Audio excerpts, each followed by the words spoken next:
بسم اللہ الرحمن الرحیم۔ ہمارے یہاں مسئلہ یہ ہے کہ نماز کی حالت میں قرآن مجید سے دیکھ کر تلاوت نہیں کی جا سکتی ہے، چاہے فرض نماز ہو یا نفل نماز ہو، تراویح کی نماز ہو یا کوئی اور نماز ہو۔ اگر کوئی شخص قرآن مجید دیکھ کر تلاوت کرتا ہے، قرآن مجید ہاتھ میں لے کے تلاوت کرتا ہے، تو اس کی نماز فاسد ہو جائے گی، اس کی نماز نہیں ہوگی۔ دارالعلوم دیوبند کا فتویٰ بھی یہی لکھا ہے کہ نماز میں قرآن کریم دیکھ کر قرات کرنا درست نہیں، کیونکہ جو لوگ نماز میں دیکھ کر قرآن پاک کی تلاوت کرتے ہیں وہ حافظ نہیں ہوتے، صرف نادرہ خواہ ہوتے ہیں، یا انہیں قرآن کریم کچا یاد ہوتا ہے اور سامنے موجود قرآن کریم دیکھ کر تلاوت کرتے ہیں، بس یہ تلقی من الخارج ہے۔ اس سے احناف کے نزدیک نماز فاسد ہو جاتی ہے۔ اور اگر کوئی شخص قرآن کریم دونوں ہاتھوں میں لے کر تلاوت کرتا ہے اور نمازی کی حالت میں قرآن کریم کے اوراق پلٹتا ہے تو یہ عمل کثیر ہے، بس فساد نماز کا یہ دوسرا سبب ہے۔ الحاصل نماز میں دیکھ کر قرآن کریم کی تلاوت کرنا درست نہیں، اس سے احناف کے نزدیک نماز فاسد ہو جاتی ہے۔ یہ احناف کا موقف ہے۔ لیکن مولانا سلمان ندوی صاحب کی ایک ویڈیو آئی ہے جس میں انہوں نے مسئلہ یہ بیان کیا ہے کہ اس سے نماز فاسد نہیں ہوگی، نماز ہو جائے گی، اور احناف جو دلائل دیتے ہیں وہ کمزور دلائل ہیں۔ تو ہم اس ویڈیو کا جو ہے تجزیہ پیش کریں گے اور اسی ویڈیو کا جائزہ لیں گے، لیکن اس سے پہلے میں جو ندوے کا موقف ہے وہ بھی بیان کر دیتا ہوں تاکہ معلوم ہو کہ سلمان ندوی صاحب کا جو موقف ہے وہ ندوے کا موقف نہیں ہے۔ یہ دیکھیں، یہ فتاوی ندوۃ العلماء، یہ وہاں کی ویب سائٹ ہے، تو اس میں جواب کے اندر لکھا گیا ہے، ان سے سوال کیا گیا ہے تو جواب میں لکھا گیا ہے کہ قرآن سے دیکھ کر تراویح میں قرات کرنا۔ اصل یہ سوال یہ تھا کہ یہاں عرب امارات میں تراویح کی نماز میں قرآن دیکھ کر پڑھنے کا عام معمول ہے۔ آپ نے بہت سے ویڈیوز دیکھے ہوں گے، اس طرح کے ویڈیوز آتے ہیں کہ لوگ تلاوت کر رہے ہیں، قرآن سامنے رکھا ہوا ہے اور آنکھ پلٹ رہے ہیں اور پڑھتے جاتے ہیں، تو یہ شافعی حضرات کے نزدیک جائز ہے، ان کے یہاں گنجائش ہے اس کی۔ تو اسی سے متعلق کسی صاحب نے یہ سوال کیا ہے، تو یہ پوچھا ہے، جبکہ ہندوستان میں ایسا نہیں ہے۔ قرآن یاد نہ ہونے کی صورت میں الم تری کیف سے تراویح پڑھنے کو ترجیح دیتے ہیں، اس مسئلے کی وضاحت مطلوب ہے۔ تو ندوۃ العلماء کی طرف سے جواب یہ آیا ہے کہ قرآن سے دیکھ کر تراویح میں قرات کرنا علماء احناف کے نزدیک درست نہیں ہے۔ عام طور سے جو ندوے کے فتاوی ہوتے ہیں جو میں نے دیکھے ہیں وہ سب فقہ حنفی کے مطابق ہوتے ہیں، میں نے کوئی اس طرح کا فتویٰ نہیں دیکھا ہے جو فقہ حنفی کے خلاف ہو۔ تو یہ درست نہیں ہے کیونکہ اس سے نماز فاسد ہو جاتی ہے۔ فساد کی وجہ یہ ہے کہ یہ عمل کثیر ہے، اس کے علاوہ خارج صلاۃ سے تلقین ہے، اور یہ دونوں چیزیں نماز کو فاسد کر دیتی ہیں۔ پھر آگے حوالہ بھی دیا گیا ہے اور نیچے لکھا گیا ہے علماء شوافی اور حنابلہ کے نزدیک جائز ہے، اسی لیے عرب امارات میں دیکھ کر پڑھنے کا رواج ہے، اور بر صغیر پاک و ہند میں چونکہ اکثر احناف کی ہے اس لیے اسی مسلک پر عام لوگ عمل کرتے ہیں، ہمارے یہاں اسی مسلک کے اوپر عمل ہوتا ہے۔ تو یہ موقف ہے احناف کا کہ نماز جو ہے فاسد ہو جائے گی اگر آپ دیکھ کر تلاوت کرتے ہیں یا قرآن مجید ہاتھ میں لے کے تلاوت کرتے ہیں۔ اور یہ موقف صرف امام حنیفہ رحمۃ اللہ علیہ کا نہیں ہے، اور بہت سے حضرات ہیں اس کے اندر۔ دیکھیں یہ جو موقف ہے، ان القراءۃ من المصحف تفسد الصلاۃ، کہ مصحف سے اگر قرات آپ کر رہے ہیں تو نماز فاسد ہو جائے گی۔ وإلیہ ذہب ابو حنیفہ، امام ابو حنیفہ کی رائے یہی ہے، ابن حزم ظاہری کی رائے یہی ہے، وبہ قال سعید بن المسیب، سعید بن المسیب کی یہی رائے ہے، حسن کی یہی رائے ہے، شیبی کی یہی رائے ہے، عبد الرحمن السلمی کی یہی رائے ہے۔ البتہ بعض حضرات نے امام شافعی رحمۃ اللہ علیہ کی طرف یہ بات منسوب کر دی ہے جو صحیح نہیں ہے۔ وہ صحیح من مذہبی شافعی الجواز، امام شافعی رحمۃ اللہ علیہ کے نزدیک جائز ہے۔ علامہ ابن حزم ظاہری فرماتے ہیں کہ لا تجوز القراءۃ من المصحف، مصحف سے قرات کرنا جائز نہیں ہے، ولا من غیرہ، اور نہ غیر مصحف سے، لمصلٍ، مصلی کے لیے، امامن کان او غیرہ، چاہے وہ امام ہو چاہے وہ مقتدی ہو۔ وَإِن تَعَمَّدَ ذَلِكَ بَطَلَ الصَّلَاةُ، اگر جان بوجھ کے ایسا کرے گا تو اس کی نماز باطل ہو جائے گی، فاسد ہو جائے گی، اس کی نماز نہیں ہوگی۔ علامہ ابن حزم ظاہری یہ فرماتے ہیں۔ تو یہ صرف امام حنیفہ رحمۃ اللہ علیہ کی رائے نہیں، بہت سے حضرات یہی رائے رکھتے ہیں کہ اگر قرآن مجید سے دیکھ کے پڑھا جا رہا ہے تو اس صورت کے اندر نماز فاسد ہو جائے گی۔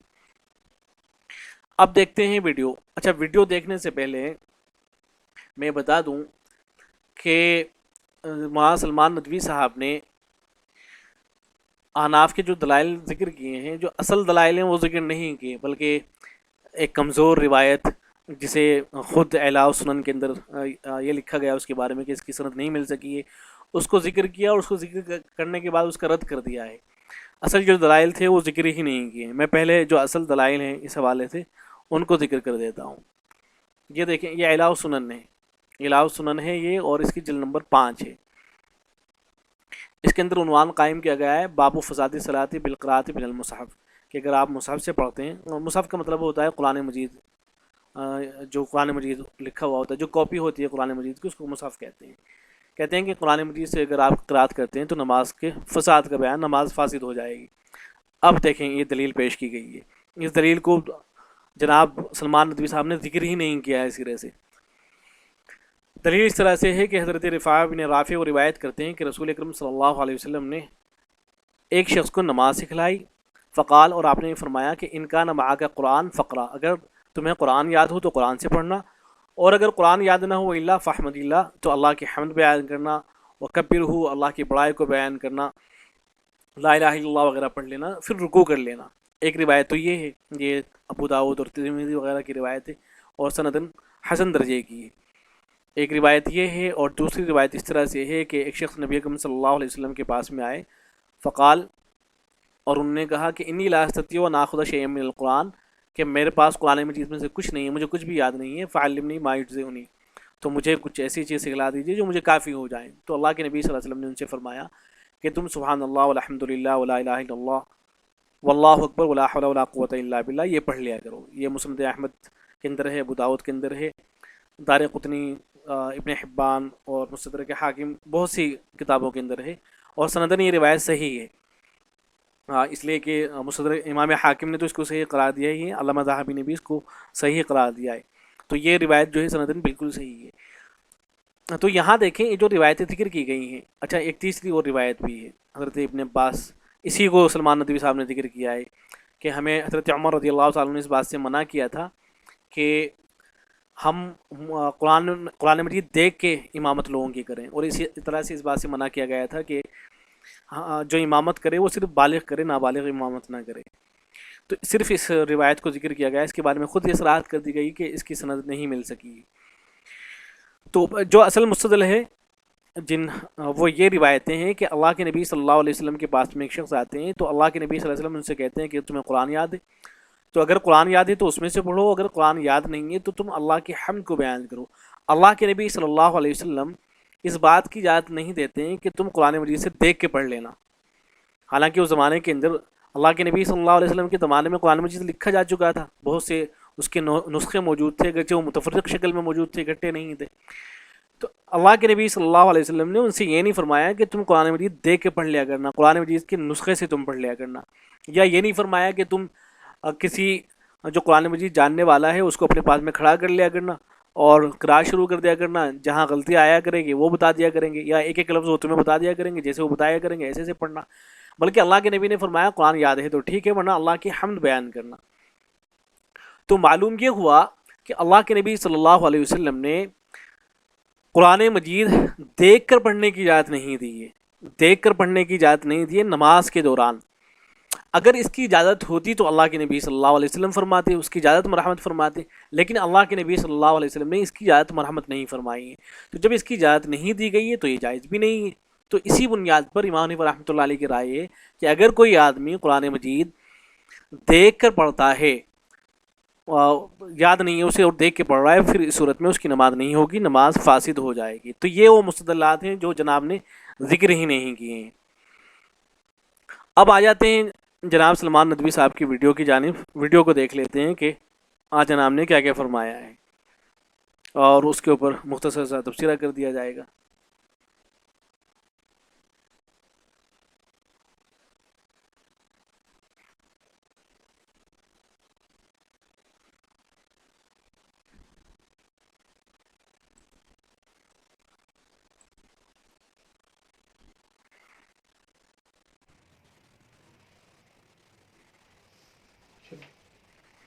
مولانا بہت سے لوگ سوال کر رہے ہیں کہ آپ نے ابھی سوال و جواب کے ایک سیشن میں یہ بات فرمائی ہے کہ دیکھ کر قرآن پڑھنا جو ہے تراویح میں، اگر امام کوئی حافظ نہ موجود ہو، گھر والے جمع ہوں اور انہیں جو بہتر پڑھتا ہو وہ قرآن لے کے نہ تراویح پڑھا سکتا ہے۔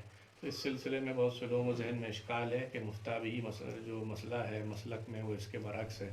آپ اس کے بارے میں کیا فرمائیں گے، کیا وضاحت؟ الحمد للہ رب العالمین والصلاة والسلام علی سید المرسلین محمد. یہ جو گفتگو ہے شروع میں تو بس اس پہ گفتگو کی گئی ہے کہ اصل ہمیں قرآن و سنت کی طرف مراجعت کرنی چاہیے. ہمیں یہ نہیں دیکھنا چاہیے کہ جو مسلک وغیرہ ہے ان کے اندر کیا لکھا ہوا ہے، اس لیے کہ وہ تو ایک نظم کے تحت بنے ہیں. اصل تو قرآن و سنت ہے. اس طرح کی گفتگو کی گئی ہے شروع کے اندر. باقی جو اصل جواب شروع ہوتا ہے وہ یہاں سے شروع ہوتا ہے. دیکھیں کر پڑھ سکتا ہے، کیا فرض میں بھی ایسا کر سکتا ہے، کیا نفل میں کر سکتا ہے، کیا دونوں میں فرق ہے یا نہیں ہے. یہ جو مسئلہ ہے، اس مسئلے کے سلسلے میں امام شافعی اور امام احمد اور اسی طرح امام مالک کا بھی قول موجود ہے کہ قرآن دیکھ کر پڑھنا جائز ہے. امام شافعی اور امام احمد کے نزدیک فرض میں بھی جائز ہے، نفل میں بھی جائز ہے، حافظ کے لیے بھی جائز ہے، غیر حافظ کے لیے بھی جائز ہے، بڑی وسعت ہے. امام مالک کے یہاں یہ بات ذکر کی گئی ہے کہ فرض میں ایسا نہ کیا جائے، نفل میں چونکہ زیادہ رعایت رکھی گئی ہے اس لیے نفل میں جائز ہے. جو یہ کہہ دیتے ہیں کہ یہ عمل کثیر ہو گیا، تو یہ عمل در حقیقت کثیر شمار نہیں ہوتا ہے. حضور اکرم صلی اللہ علیہ وسلم یہاں یہ بات ذہن میں رہے کہ دیگر ائمہ کا جو موقف ہے ہمیں اس کے اوپر کوئی اعتراض نہیں ہے. اعتراض جو ہے اس بات پر ہے سلمان ندوی صاحب کی ویڈیو پر کہ یہ جناب احناف کے موقف کو غلط ٹھہرا رہے ہیں. اگر صرف اتنی بات ہوتی وہ یہ کہہ دیتے کہ بھائی دیگر ائمہ کا اس مسئلے کے اندر اختلاف ہے اور جو جس مسلک کا پیروکار ہے، جس مسلک کے اوپر چلنا ہے اس کے مطابق عمل کر لے تو کوئی بات ہی ختم ہو جاتی ہے. لیکن آج جناب نے یہ کیا ہے کہ احناف کا جو موقف ہے اسے کمزور ٹھہرایا ہے. تو اسی وجہ سے پھر اس ویڈیو کے اوپر تبصرہ کیا جا رہا ہے کہ جو اصل دلائل تھے وہ تو آپ نے ذکر ہی نہیں کیے، جن کو میں ذکر کر کے آ گیا ہوں. نے فرض نماز کی حالت میں اپنی نواسی حضرت امامہ کو گود میں لیا اور نماز میں جب قیام رہا تو لیے رہے، پھر رکوع میں گئے تو اس کو کنارے یہ کھڑا سب سے پہلی دلیل انہوں نے پیش کی ہے کہ اللہ کے نبی صلی اللہ علیہ وسلم حضرت امامہ جو آپ صلی اللہ علیہ وسلم کی نواسی تھیں ان کو لے کے نماز پڑھا کرتے تھے. تو جب آپ صلی اللہ علیہ وسلم ان کو لے کے نماز پڑھا کرتے تھے تو اس میں تو بہت حرکت ہوا کرتی تھی. تو لہٰذا یہ جو کہا جا رہا ہے کہ جب آپ قرآن مجید ہاتھ میں اٹھا کے پڑھیں گے تو عمل کثیر ہو جائے گا، تو اللہ کے نبی صلی اللہ علیہ وسلم تو اس سے بھی زیادہ حرکت کیا کرتے تھے. اللہ کے نبی صلی اللہ علیہ وسلم کی نماز ہو رہی ہے تو آپ کی نماز تو بدرجہ اولا ہوگی. یہ استدلال کیا ہے یہاں لیا، جناب نے. رکوع سجدہ فرمایا، پھر اٹھے تو پھر گود میں لے لیا. آپ نے تو اس حد تک عمل کیا اور یہ صحیح حدیث سے ثابت ہے. اور یہ اسی لیے کیا تاکہ عربوں کو خاص طور پر معلوم ہو کہ بچیوں کی کتنی حیثیت ہے، اہمیت ہے. وہ عرب کا معاشرہ جو بچیوں پر ظلم کرتا تھا، وہاں نبی صلی اللہ علیہ وسلم نے یہ عمل کر کے لوگوں کے سامنے ایک اسوہ پیش کیا، ایک نظیر پیش کی. اب جہاں تک تعلق ہے مسلک کا، تو اب دیکھیں سوال یہ ہے کہ کیا اس سے استدلال کیا جا سکتا ہے؟ اسی روایت سے کیا اس سے استدلال کیا جا سکتا ہے؟ تو میں ایک دوسری روایت آپ کو سناتا ہوں.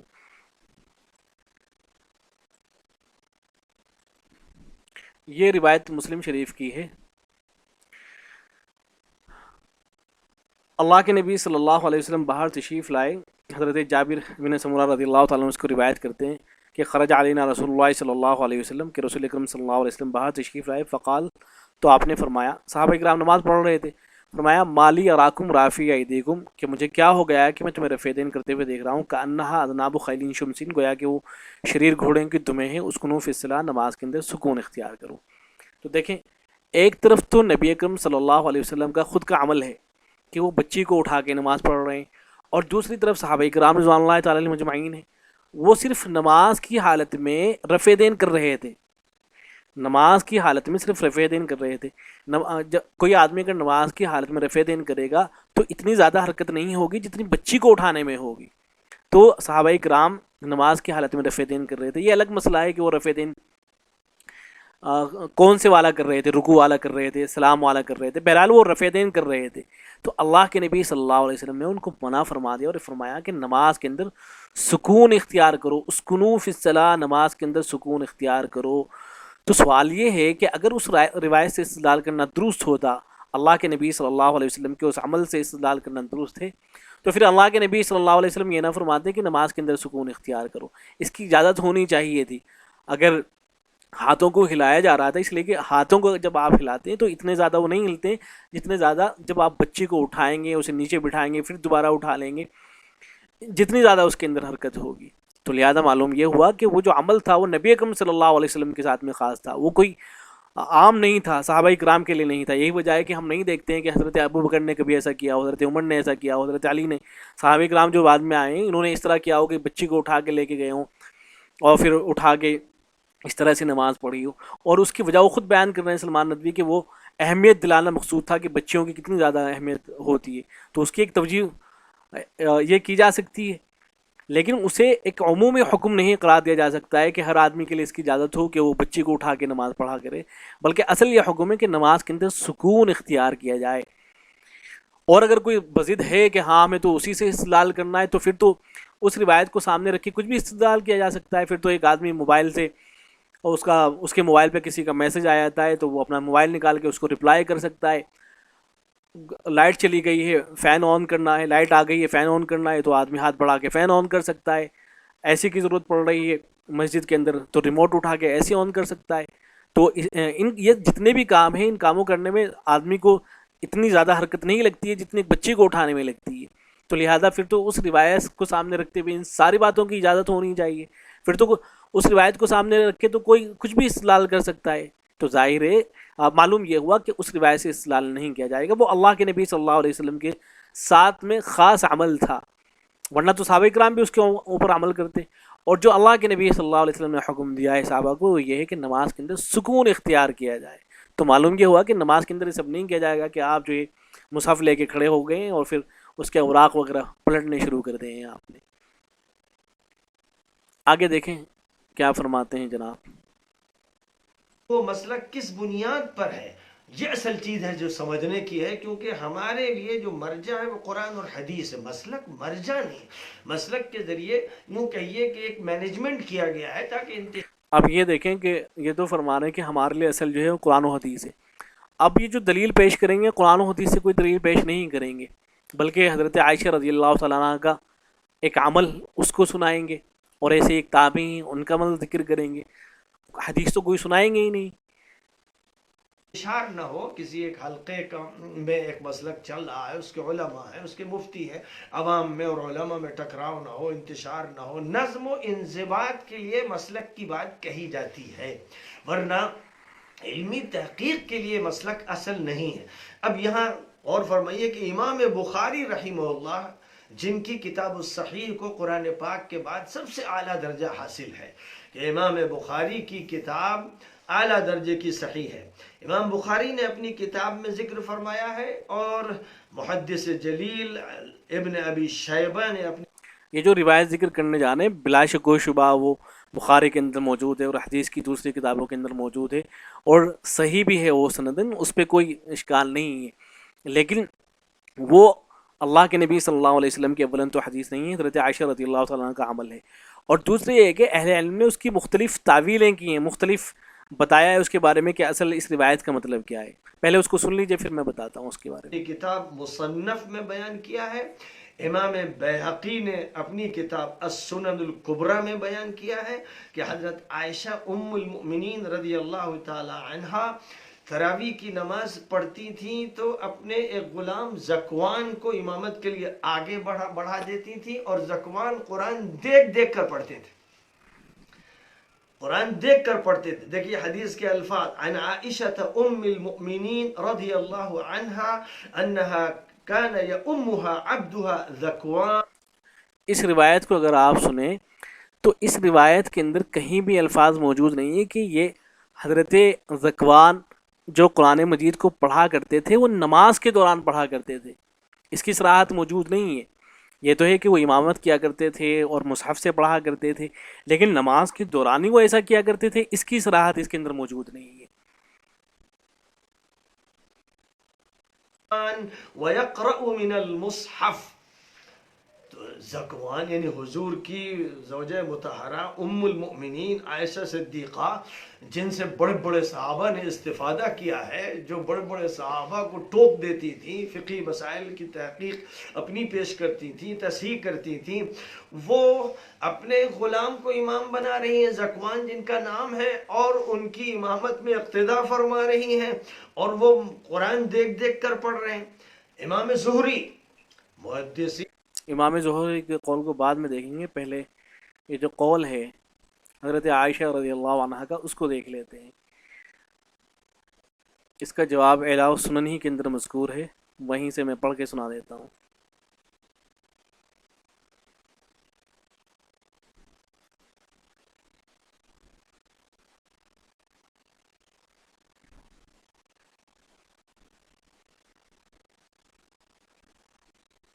یہاں دیکھیں۔ اچھا، پہلی بات تو یہ جانیں کہ حضرت عائشہ رضی اللہ تعالیٰ عنہ کا جو یہ عمل ذکر کیا گیا ہے، تو یہ جیسے میں نے عرض کیا ہے کہ یہ کوئی حدیث نہیں ہے، حضرت عائشہ رضی اللہ تعالیٰ عنہ کا عمل ہے، اللہ کے نبی صلی اللہ علیہ وسلم کا نہ فرمان ہے اور نہ اللہ کے نبی صلی اللہ علیہ وسلم کا عمل ہے، بلکہ حضرت عائشہ رضی اللہ تعالیٰ عنہ کا عمل ہے۔ اور ہم یہ بات جانتے ہیں کہ بہت سے مسائل کے اندر صحابہ کرام کے درمیان میں اختلاف تھا، اور بہت سے مسائل اس طرح کے تھے کہ جہاں حضرت عائشہ رضی اللہ تعالیٰ عنہ کی ایک رائے ہوا کرتی تھی اور دیگر صحابہ کرام کی دوسری رائے ہوا کرتی تھی۔ اگر اس کی تفصیل آپ کو دیکھنی ہے تو علامہ سید سلیمان ندوی رحمۃ اللہ علیہ کی جو سیرت عائشہ ہے، اس کے آخر میں حضرت نے ایک فہرست دی ہے، وہاں دیکھ سکتے ہیں، وہاں فہرست ذکر کی گئی ہے کہ کتنے ایسے مسائل تھے کہ جن میں حضرت عائشہ رضی اللہ تعالیٰ عنہ کا ایک موقف ہوا کرتا تھا اور دوسرے صحابہ کرام کا ایک موقف ہوا کرتا تھا۔ لیکن بہرحال یہ جو حضرت عائشہ رضی اللہ تعالیٰ عنہ کا عمل ذکر کیا جا رہا ہے، اس کا مطلب کیا ہے، اس کو آپ ذرا دیکھ لیجئے۔ دیکھیں، علامہ عینی رحمۃ اللہ علیہ وہ فرماتے ہیں کہ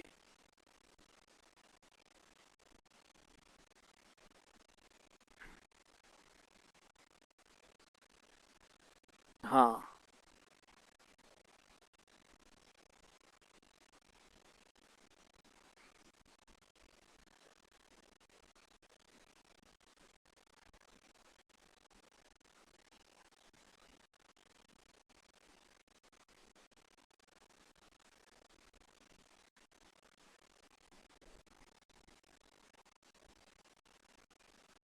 ہاں ایک جواب تو یہ ذکر کیا گیا ہے کہ اس بات کا احتمال ہے کہ ذکوان امامت کیا کرتے تھے مصحف سے، تو اس کا مطلب یہ ہے کہ ان کے پیچھے کوئی حافظ نہیں تھے جو نماز میں ان کو لقمہ دیں، بل کان یراجع المصحف مرتن بعد مرتن فی جلسات، بلکہ وہ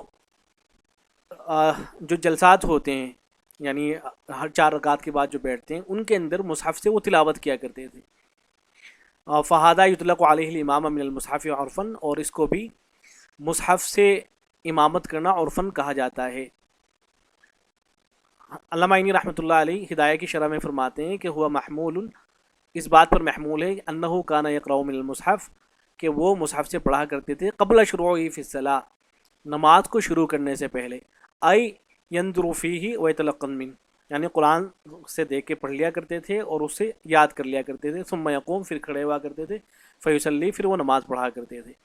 یعنی علامہ عینی رحمۃ اللہ علیہ یہ فرما رہے ہیں اس روایت کے بارے میں کہ یہ جو آئی ہے کہ حضرت ذکوان وہ مصحف سے پڑھا کرتے تھے، تو اس کا مطلب یہ نہیں کہ وہ نماز کے دوران مصحف سے پڑھا کرتے تھے، بلکہ مطلب یہ ہے کہ وہ جب تراویح شروع کرنے جاتے تھے تو اس سے پہلے وہ مصحف کو دیکھ لیا کرتے تھے، یاد کر لیا کرتے تھے، اور اس کے بعد نماز میں اس کو پڑھا کرتے تھے۔ یہ مطلب نہیں ہے کہ وہ ان کے سامنے مصحف کھلا رہتا تھا یا وہ ہاتھ میں پکڑ کے رکھتے تھے، اس لیے کہ اس کی صراحت تو روایت کے اندر موجود نہیں ہے۔ تو یہ تعویل کی ہے اہل علم نے اس کی۔ تو اس کے 2 جواب ہو گئے، ایک جواب تو یہ کہ یہ حدیث نہیں ہے، حضرت عائشہ رضی اللہ تعالیٰ عنہ کا عمل ہے، اور دوسرے یہ کہ اس کے اندر اس بات کی صراحت موجود نہیں کہ نماز کے دوران حضرت ذکوان ایسا کیا کرتے تھے، بلکہ ممکن ہے کہ وہ ایسا کرتے ہوں کہ پہلے وہ مصحف سے یاد کر لیا کرتے ہوں اور اس کے بعد جو یاد کیا ہے اسے وہ نماز میں دہرا دیا کرتے ہوں۔ یہ مطلب ہے، یہ اس کی تعویل کی گئی ہے۔ دین میں ان کا بڑا بلند مقام ہے، اور جس طرح حضرت ابو ہریرہ سب سے بڑے حافظ حدیث ہیں صحابہ میں، امام زہری تابعین میں سب سے بڑے حافظ حدیث ہیں۔ یہ امام زہری رحمۃ اللہ علیہ کا انہوں نے قول سنایا ہے کہ وہ بھی یہی کہتے ہیں، تو اس کی بھی اسی طرح سے تعویل کی جا سکتی ہے۔ وہ مصنف ہے، احادیث کے مصنف ہے، اس لیے کہ امام زہری رحمۃ اللہ علیہ کا جو قول ہے اس کو بھی آپ دیکھ لیں۔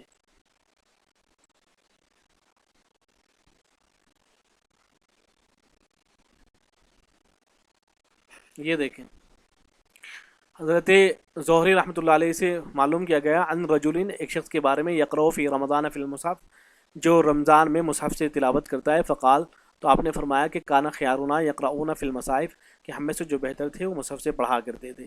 تو یہاں اس کے اندر بھی اس بات کی صراحت نہیں ہے کہ وہ یہ فرما رہے ہوں کہ نماز کے دوران ایسا ہوا کرتا تھا، اس کی صراحت اس کے اندر موجود نہیں. جیسے حضرت عائشہ رضی اللہ تعالیٰ عنہ والا جو قول ہے کہ کان یومھا عبد اللہ فی المصحف، کہ امامت کیا کرتے تھے ان کے جو غلام تھے مصحف سے، تو اس کے اندر اس کی صراحت نہیں کہ وہ ایسا نماز کے اندر کیا کرتے تھے، ایسے اس کے اندر بھی صراحت نہیں ہے. اس لیے کہ بہت ممکن ہے کہ وہ اس کی بات کر رہے ہوں کہ جو مصحف رہتا ہے کیا اس سے تلاوت کرنا جائز بھی ہے نہیں. اس لیے کہ اس میں بھی اختلاف رہا ہے کہ جو مصحف اکٹھے ہو گئے تھے تو کیا ان سے تلاوت کرنا جائز ہوگا یا نہیں، یہ ہے کہ قرآن مجید کو صرف حفظ ہی یاد کیا جائے گا. تو اس کے اندر بھی صراحت موجود نہیں ہے. ایک بات تو یہ، لیکن اگر مان بھی لیں کہ ہاں اس سے جو استدلال کیا جا سکتا ہے، تو پھر اس طرح کے بہت سے اقوال ملتے ہیں، بہت سے اقوال اس طرح کے ملتے ہیں. میں آپ کو کچھ اقوال سنا دیتا ہوں.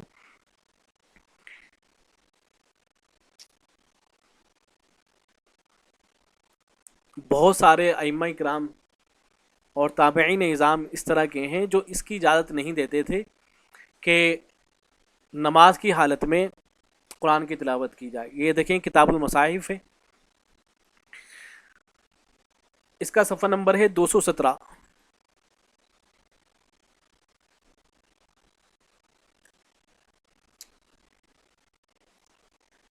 یہاں انہوں نے بہت سے اقوال ذکر کیے ہیں کہ کیا نماز کے دوران قرآن مجید سے دیکھ کے پڑھا جا سکتا ہے. یہ ہیڈنگ ہے. اس کے بعد حضرت ابن عباس کی روایت ذکر کی گئی ہے کہ حضرت امیر المؤمنین عمر رضی اللہ تعالیٰ عنہ میں مصحف سے امامت کرنے سے منع فرما دیا تھا. اس کی سند کے اوپر کلام ہوا ہے، اور اس کے بارے میں نے ذکر کر دیا کہ جو مسئلہ ہے اس روایت کے اوپر موقوف نہیں ہے بلکہ اور دوسری روایتیں ہیں. ایسے ہی قتادہ روایت کرتے ہیں ابن مسیب سے، وہ کہتے ہیں کہ اگر کوئی شخص وہ رات کو قائم کر رہا ہے، یعنی تراویح وغیرہ پڑھ رہا ہے، اور اسے کچھ قرآن یاد ہے تو اسے بار بار ریپیٹ کرتا رہے، ولا یقرؤ فی المصحف، اور وہ مصحف سے نہیں پڑھے گا. ایسے ہی یہ سعید اور حسن یہ دونوں روایت کرتے ہیں. رمضان کے بارے میں ان سے پوچھا گیا تو وہ یہی کہتے ہیں کہ جو قرآن یاد ہوگا اس کو بار بار ریپیٹ کرے، ولا تقرأ فی المصحف، اور مصحف سے نہیں پڑھے گا. مصحف سے نہ پڑھیں اذا کان معک ما تقرؤ فی لیلتہ. ایسے ہی سعید بن المسیب سے اور روایت ہے، مجاہد سے روایت ہے کہ وہ مکروہ خیال کیا کرتے تھے کہ مصحف سے کوئی آدمی امامت کرے. ایسے مجاہد روایت کرتے ہیں کہ یہ اہل کتاب کے ساتھ میں مشابہت اختیار کرنا ہے کہ لوگوں کو امامت مصحف سے کرائی جائے، یہ اہل کتاب سے مشابہت ہے. ایسے ہی حضرت ابراہیم، مجاہد، عامش، ابراہیم یہ حضرات روایت کرتے ہیں کہ مکروہ ہے کہ مصحف سے روایت کیا جائے، مصحف سے جو ہے امامت کی جائے. اور ایسے ہی عامش ابراہیم سے روایت کرتے ہیں کہ اہل کتاب کے ساتھ مشابہت اختیار نہ کی جائے ایسا کر کے. تو یہ بہت سارے اقوال ہیں. اور یہ دیکھیں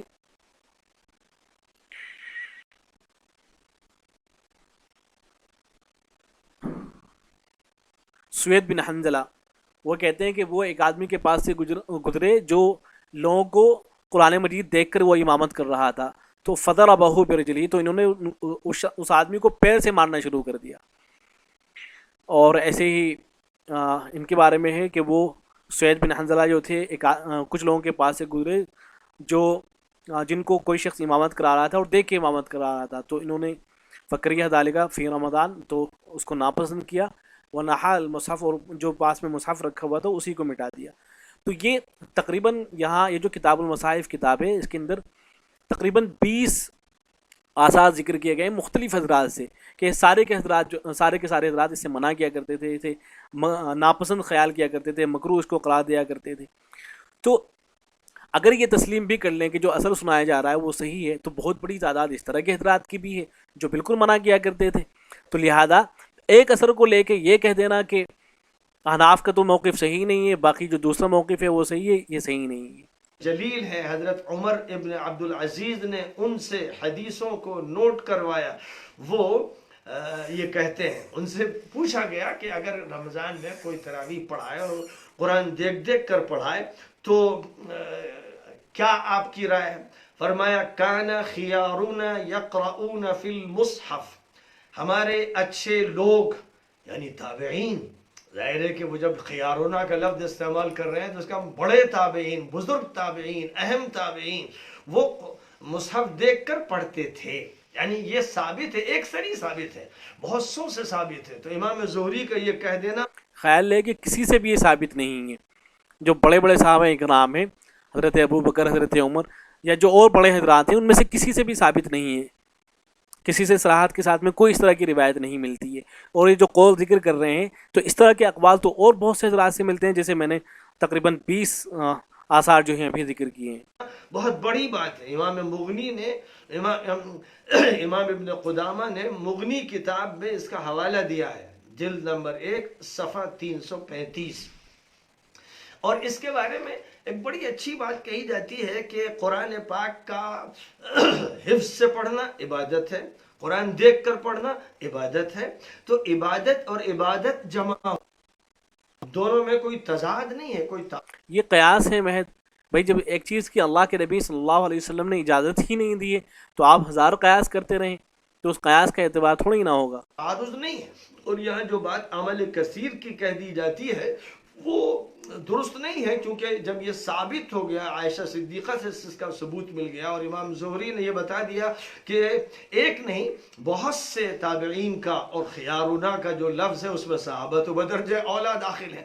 گویا صحابہ اور تابعین کا یہ عمل تھا کہ سامنے قرآن رکھ کر اس کو دیکھ کر پڑھتے تھے. امام غزالی جو حجت الاسلام شمار کیے جاتے ہیں، امام غزالی رحمۃ اللہ علیہ شافعی عالم انہوں نے ہے، بھی تو ان کا تو موقف ہے ہی، یہ تو پتہ ہی ہے. نظر فی المصحف ایضا عبادہ، مصحف دیکھ کر پڑھنا ایک عبادت ہے اور یوں پڑھنا بھی عبادت ہے. تو عبادت اور عبادت میں کوئی ٹکراؤ نہیں ہو رہا ہے. جو مقصد ہے وہ قرآن کا پڑھنا ہے، اور قرآن مکمل ہو جائے تو بڑی اچھی بات ہے. اس لیے معلوم یہ ہوا کہ اس میں کوئی ممانعت کا پہلو نہیں پایا جاتا ہے. امام نووی رحمۃ اللہ علیہ امام نووی رحمۃ اللہ علیہ بھی شافعی عالم ہے، ان کا مسلک یہی ہے کہ آپ دیکھ کے پڑھ سکتے ہیں. زبردست محدث بھی ہیں، فقیہ بھی ہیں، بڑے عابد و زاہد، بڑے بزرگ، بڑے اللہ والے شافعی ہیں. انہوں نے اپنی کتاب میں المجموع کے نام سے جو کتاب معروف ہے اس میں یہ بات لکھی ہے کہ اگر قرآن دیکھ کر، بہرحال یہ گفتگو جو ہے طویل ہو جائے گی، میں اس کو ختم کر دیتا ہوں. آخر میں ناصر الدین البانی صاحب جو بہت سے حضرات وہ یہ کہتے ہیں کہ ہم عربوں کو دیکھتے ہیں، اس لیے کہ عربوں میں سے بعض حضرات نے اس کی اجازت دی ہے.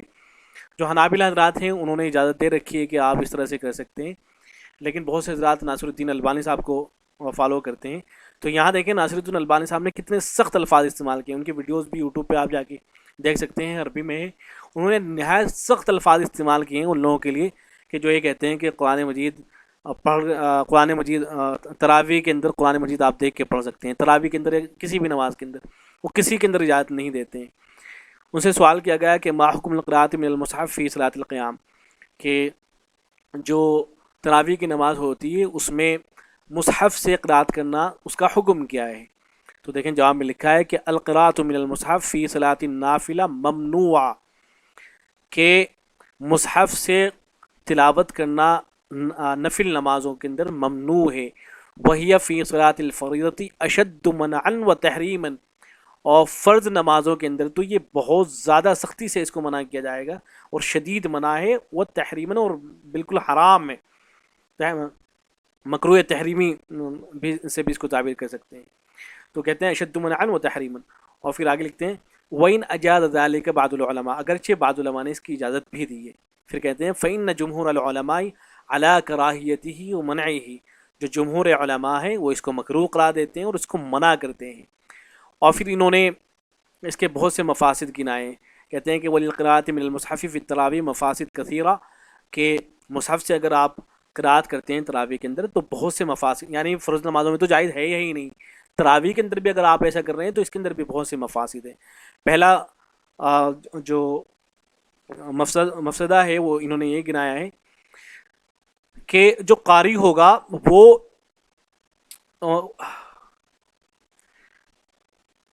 جو آدمی قاری ہوگا تو لوگ اس کو بھی حافظ سمجھنا شروع کر دیں گے.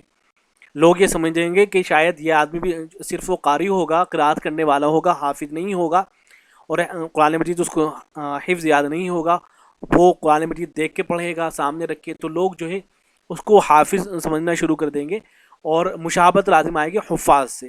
ایک تو یہ ہے کہ اس طرح کے لوگ جو حافظ نہیں ہوں گے وہ اپنے آپ کو حافظ بتانا شروع کر دیں گے۔ دوسرا یہ کہ جو ائمہ ہوں گے وہ حفظ قرآن کے اندر سستی برتنا شروع کر دیں گے، وہ قرات کے اوپر اعتماد کریں گے، مصحف سے پڑھنے کے اوپر اعتماد کریں گے، وہ حفظ کرنا جو ہے اس کو بند کر دیں گے، اور یہ بہت بڑا نقصان ہوگا کہ اگر ائمہ اور حفاظ ان کو اجازت دے دی جائے کہ آپ دیکھ کر بھی پڑھ سکتے ہیں تو کتنا بڑا نقصان ہوگا۔ ہم مسلمانوں کی سب سے بڑی خوبی یہی تو ہے نا کہ دنیا کے اندر کوئی بھی ایسی کتاب موجود نہیں ہے کہ جسے از اول تا آخر یاد کیا جاتا ہو، اسے حفظ یاد ہوتی ہو۔ صرف مسلمانوں کو اللہ تبارک و تعالیٰ نے یہ اعزاز بخشا ہے کہ ان کو قرآن مجید از اول تا آخر یاد ہوتا ہے۔ تو اگر آپ لوگوں کو اس بات کی اجازت دے دیں گے کہ ٹھیک ہے وہ تراویح کے اندر یا ایک فرض نمازوں کے اندر دیکھ کے بھی پڑھ سکتے ہیں، تو پھر حفظ کون کرے گا؟ تو یہ بہت بڑا نقصان ہو جائے گا۔ ایسے ہی پھر کہتے ہیں کہ نماز کے اندر جو اصل خشوع و خضوع ہے کہ آپ کو ہاتھوں کو باندھنا ہے، ایسے ہی سجدے کے اوپر آپ کو جگہ رکھنی ہے، یہ سب کی سب آپ کی نظر جو ہے وہ سجدے کی جگہ رہنی ہے، اور آپ کو حرکت وغیرہ نہیں کرنی ہے، یہ سب کی سب ختم ہو جائے گی۔ آپ صفحات کو پلٹیں گے، اس کے اندر کثرت سے حرکت ہوگی، اور یہ ساری کی ساری جو خشوع و خضوع ہے اس کے منافی ہیں ساری کی ساری باتیں۔ تو کہتے ہیں وَالْحَاصِلُ أَنَّ هَذَا الْفِعْلَ لَا يَجُوزُ کہ یہ فعل جائز نہیں ہے اور ممنوع ہے، اور آگے کہتے ہیں کہ وہ یعاقب فاعلہ، اگر کوئی آدمی ایسا کرتا ہے نا اس کو سزا دی جائے گی باقاعدہ، واللہ عالم۔ پھر کہتے ہیں اور جو حضرت ذکوان کا اثر ذکر کیا جا رہا ہے کہ حضرت عائشہ رضی اللہ تعالیٰ عنہ کی وہ امامت کیا کرتے تھے، تو کہتے ہیں کہ اس سے استدلال کرنا ہی درست نہیں ہے، اس کو وہ استدلال کے قابل اس کو تسلیم کر ہی نہیں رہے ہیں۔ تو دیکھیں انہوں نے نہایت سخت الفاظ استعمال کیے ہیں۔ یہ کہتے ہیں کہ ایسے آدمی کو تو سزا بھی دی جائے گی، اگر وہ قرآن مجید دیکھ کے پڑھتا ہے تراویح کے اندر تو اس کو تو سزا بھی دی جائے گی اور اس کی پٹائی وغیرہ کی جائے گی۔ تو یہ بہت ہی سخت الفاظ جو ہیں انہوں نے استعمال کیے ہیں۔ تو بہرحال حاصل یہ ہے کہ چاہے تراویح کی نماز ہو چاہے کوئی اور نماز ہو، تو اس کے اندر اس بات کی اجازت نہیں دی جائے گی کہ آدمی اپنے سامنے قرآن مجید کھول کر رکھ لے یا موبائل کھول کر رکھ لے اور اس میں سے تلاوت کرنا شروع کر دے۔ اس کی قطعاً اجازت نہیں ہوگی، اس لیے کہ اگر آپ یہ دروازہ کھول دیتے آپ کو تو الٹا منع کرنا چاہیے، اس لیے کہ اگر یہ دروازہ کھول دیا جاتا ہے تو لوگ حفظ کرنا بند کر دیں گے۔ جو حفاظ نہیں ہوا کریں گے وہ اپنے آپ کو بتا دیا کریں گے کہ ہم بھی حافظ ہیں، اور لوگ یہ سمجھنے لگیں گے کہ وہ حافظ ہیں حالانکہ وہ حافظ نہیں ہیں۔ تو بہت سے نقصانات اس کے ہوں گے، لہذا اس کو منع کیا جائے، بجائے اس کے کہ لوگوں کو اس کی اجازت دے دی جائے کہ آپ ایسا کر سکتے ہیں، تو اس کو جو ہے منع کیا جانا چاہیے۔ والسلام علیکم ورحمۃ اللہ۔